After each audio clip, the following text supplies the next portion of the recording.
Hello, our friends, Evolutionary Energy Arts family. Hello there. Welcome back. Welcome back, guys. So this was our Patreon exclusive we did this morning. The beginning of their end is upon them.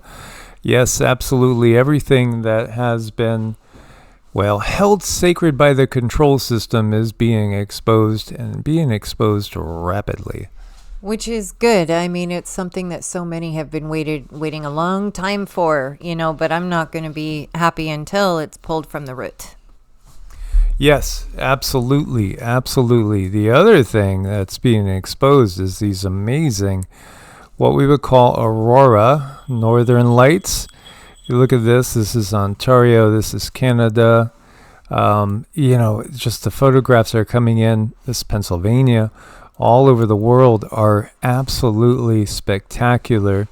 Again, these times are different in that this is the beginning of the end for the Dark Age. Their power is loosening, the strengthening of our Dwapara Age or Bronze Age is something that we are stepping into as we leave the Kali Yuga. And of course, with all the chaos that we see all the time going on, many will say, leave the Kali Yuga, things look worse than ever. Well, again, it's always darkest right before dawn.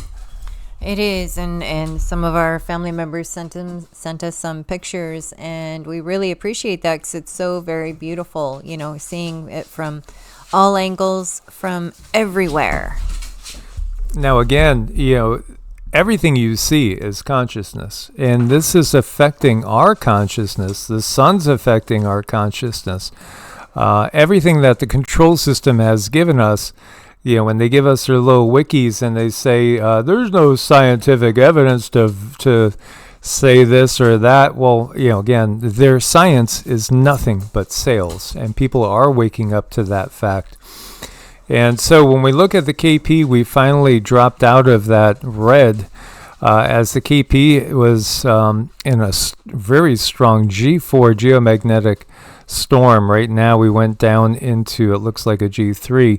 But man, it was pretty intense. And Cindy and I both felt this energy as we were intending to do another video last night, and honestly, we just didn't have it in us after a busy day, and then all the energies coming in. I thought it was better for us to wait till morning and to get the information out, because we were just absorbing in the energy that's being sent out by Source, the real God with the big G, through the sun, which again, the sun is a relay.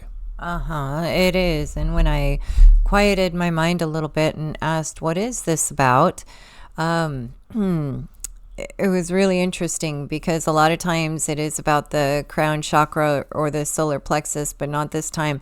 This is all about strengthening our root chakra. So I thought that was really interesting. So why would we need our root chakra strengthened? And I really believe that we have something big in the works, something where we're going to need to use our root chakra and help each other out in a very 3D kind of way, but also really blending with the earth. We may need to be using the earth in ways that we used to. So I don't know. I just feel like something's coming. Source always has a reason for why they're going to send out this information, and Source always has a reason for why he's going to strengthen certain chakras, and it usually has to do with what's in our future. Well, go on about the 1600 thing that you were picking up. Right. So what I was picking up the other day, and also just recently when I checked this, is we're going to have to really blend in with the earth like we did back in the 1700s. It's really going to have to be a big deal. And we're going to need healers. We're going to need gardeners. We're going to need people who, can coordinate. We're going to need people to help little communities here and there. All of the things that we have been preparing for, it's time. We're going to need them. I feel, I don't know, it could be anywhere from 3 weeks to 3 months, could be 6 months, but I feel it. So people who have been honing their skills, learning about plant medicine, learning about healing, anything and everything. We're going to need all of that knowledge back. Now, the problem lies where so many gardeners and so many people are relying on the things that they bought at the store to do the gardening. They were relying on the things they bought at the store to make sure certain insects didn't come. We're not going to have access to that. So we're going to have a very symbiotic nature as far as how to run things on the land, where the land is using the land and we are using the land, and have that be in balance. So it's going to be like this crash course, I think. Crash course. Yeah, again, this is why we always talk about the spiritual and the physical going hand in hand. Now is the time to clear our minds as best as we can, to root and strengthen and ground ourselves, and to, again, exercise the physical body and exercise the spiritual body. It has to go hand in hand. As we know from personal experience, when one gets ahead of the other, it can make things difficult. Yeah, you got to have balance. You really do have to have balance, and don't neglect either side. So there's lots of strange things going on. Strange lights witnessed this morning. This is in Washington State. Our beloved KK is up in Washington State, and she sees stuff like this all the time. And she sent us numerous photographs. We shared some of them with you guys. Lots of weird things. Now, Cindy picks up that this feels not really like the highest technology. Well, I mean, again, technology is a relative term. Let's just say, well, I'll let her explain. Well, it feels, kind of like human technology that hasn't not been exposed yet is all it really feels like. So, I don't know. We'll just sort of watch it and see. I don't think it's anything super grandiose. It's just very, very different. I wonder, does this have anything to do with weather or quake? Gosh, I'm picking up that there's some sort of activation in the sky from all the spraying. Those lights are doing something to the spray. Okay. So, I mean, and that's becoming very, very obvious to many people. This is interesting. That reminds me of looking at a sperm under a microscope, and asked Cindy about this one. What do you get with this one? Now, this is a little entity or a large entity just kind of swimming through the ether. It's very endearing. It's very cute. He's just making his way. And there are ways you can use your camera to videotape in the sky, and you can see these little guys in the daytime too. I mean, they're very adorable. These are elementals. It is no secret at all. You don't have to be anything special to see them. They're just right there. Okay. And yeah, I mean, so I see smaller things like this all the time in the sky. And, first when I started noticing this was in the 80s, right around the time when my daughter was being born. And so it was right around the time of the harmonic convergence that I started to notice I could see energy everywhere. I could see the auras around trees, and I could see also these little lights that seem to have a life and a mind of their own. This is the Davic kingdom. These are elemental in nature. Now this is something a little different, and I mean, just the energy that comes off of this feels very, very dark and sinister. No, this is different. This is like more of an alien technology, and the little black stuff that you see hanging off there is black goo. And I really believe that it is dropping itself as well. So this black goo has programmed to do something. I don't know what. Maybe it's programmed to make people sick. Maybe it's programmed to cause problems elsewhere. Maybe it's programmed to take out gardens. I don't know, but it doesn't have anything good in mind. So in other words, this is control system. Yeah, this is control system. This is black goo. This is alien technology. This is all things bad. Nanu, yes. And, here, this is Mario Knopfel. Mario's got 1.7 million subscribers, followers, I should say. So obviously, he's a biggie out there on X.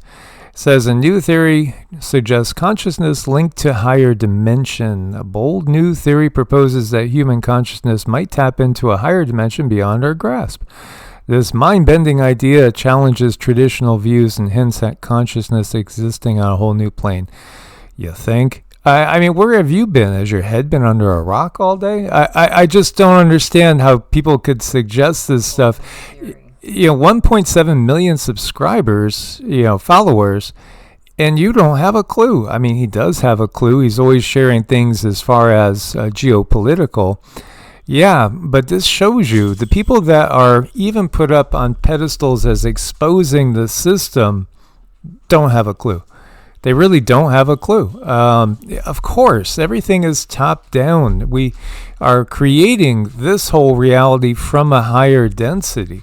But this is just basic when you start looking at the Eastern philosophies. Again, if you really want to start to understand how consciousness works, study the Yoga Sutras. It's not going to be an easy dive. It's not simply remembering, so-and-so begat so-and-so who begat so-and-so, and on this year, there was a war here and no, that's not spirituality. This is spirituality. This is understanding how the universe works.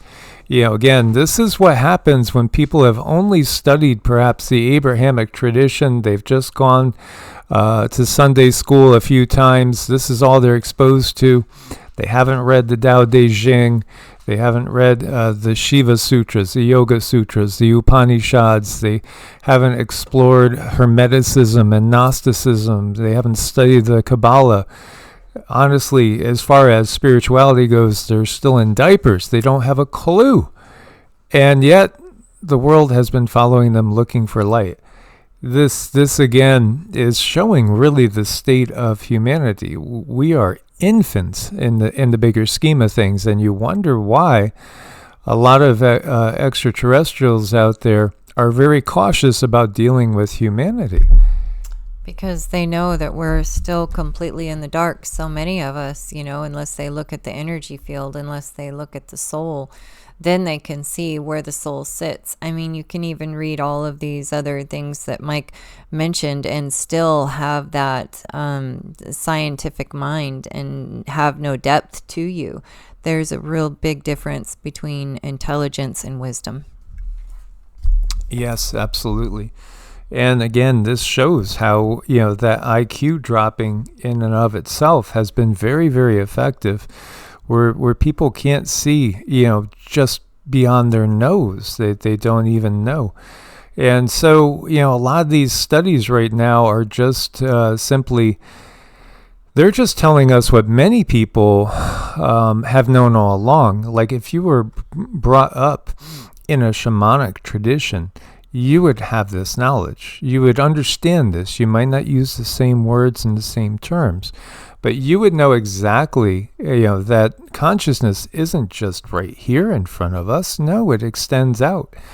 In so many ways, again, we look to the stars and say beings came here from there, but then also beings came here from other densities and, basically popped into our dimension, manifested, showed us some things, and then popped out.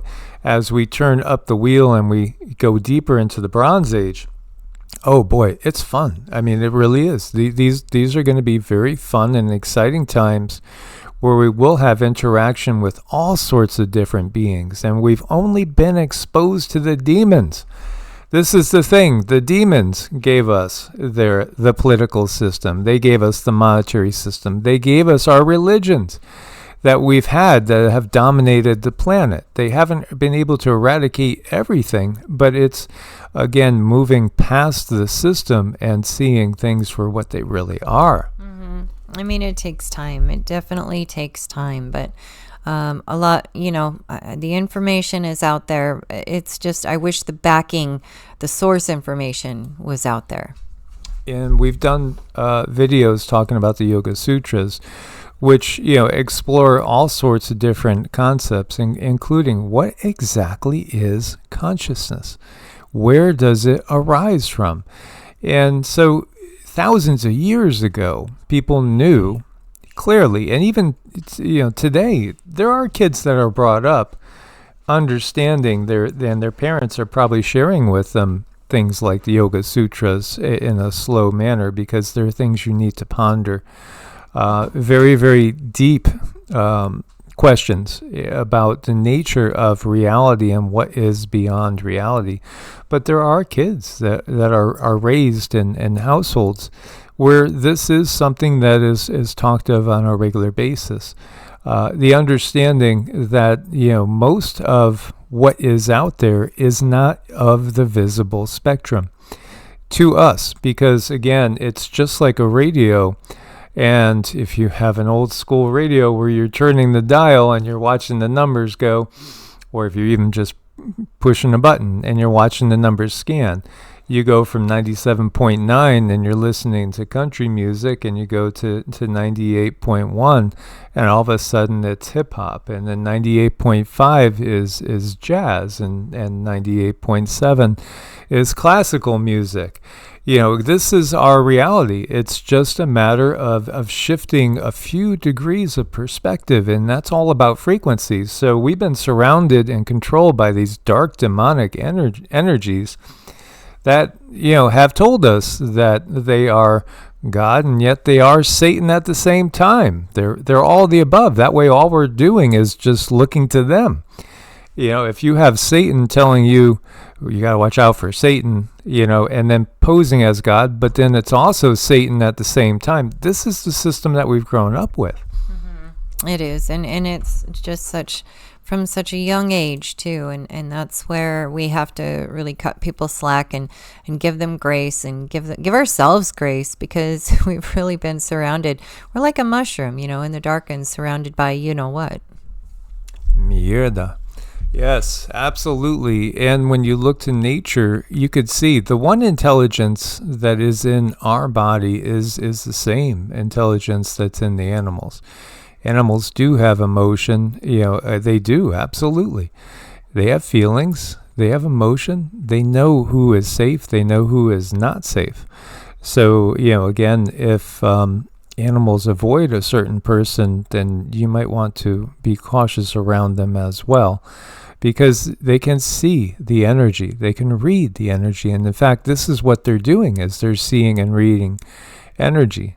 My dad was, he gave off such an energy of peace. And so everybody called him Big John, because he was much bigger than most of the people at his time period. He was born way back in the 1920s, and 6'3", big guy. But at the same time, just exuded inner peace and tranquility. He never yelled. He He really didn't. If he ever lost his temper, it would just be kind of that's the worst of my dad. A thing of frustration is what it was. So peaceful that other people's dogs would leave their laps and come over and jump on his laps, and animals loved him, and squirrels would feed out of his hand. It's just the energy that he gave off. So I really wanted to exemplify him in so many ways. He was a great role model, and he was always at peace, even though, again, according to our modern goals and rules, the modern world might not look at him as being successful, because he never owned his own house, and we never had more than one car, and we didn't own a lot of things, and our life was always one paycheck to one paycheck until the time that he died. It was always that way. Yet he was a very, very successful human in that he had peace that other people didn't. So it's all about frequency, and the animals can read our frequency, and they know who's safe. They know who they can trust. And so we should do more to be like them and learn how to read frequency. If we could learn how to read frequency, then we're not going to have anything to do with any of the politicians, because you're going to see right through them. And this is one of the things that I'm personally going through a little bit right now, is I'm looking at everything about the system, and to me it seems like another utter joke at this time. It It's like, how can we take it seriously when you could look at all of them, those that are being portrayed right now as the good guys, and I see they're just lying actors. It's like, how do you exist in this world when that which is given to us as being the hope for humanity is not? It's anything but it, and it's so blatantly obvious to you and to me and to all those that are probably listening. But so many of the world are still so entranced by this darkness, this dark spell, because it is a spell. This is, again, the reality. What we have is we have Satan warning us about Satan, and then portraying himself as both Satan and God. It's even in the book of Job, when you really, really look at it. And yet, there are so many that will go into battle thinking they're warriors for the light, but no, exactly what this world is doing is not cultivating light. It's still cultivating darkness. So again, I don't think that this little otter is anything less than. In fact, I think that when you're looking at entities like whales and dolphins, they are far more advanced than the average human spiritually. They definitely are. They put off a frequency. Whales and dolphins, they're so very important. They help the earth. They help the very fabric that we walk in, that we breathe in. So we need to understand that and respect them for that too. And the truth is going to come back. So cultivate the spiritual practice, mind, body, breath. That is so key, whether you prefer yoga or maybe you like Qigong or Tai Chi. Again, it could even be that all you want to do and all you can do is just simply get out into the woods, put a comfortable chair or something out there and just spend some time, listen to them, listen to the conversations that nature is having. That is really a beautiful thing. I love nothing better. Yesterday I was out throwing the ball for Rama a little bit, and then I was thinking, oh my gosh, all I want to do is just like lie down here if there was no fire ants to come by, and just listen to the squirrels frolicking and the birds having fun, because they're in this matrix too, but yet they are absolutely living their best lives regardless of the dark matrix within the natural matrix. Source bless and namaste. Namaste.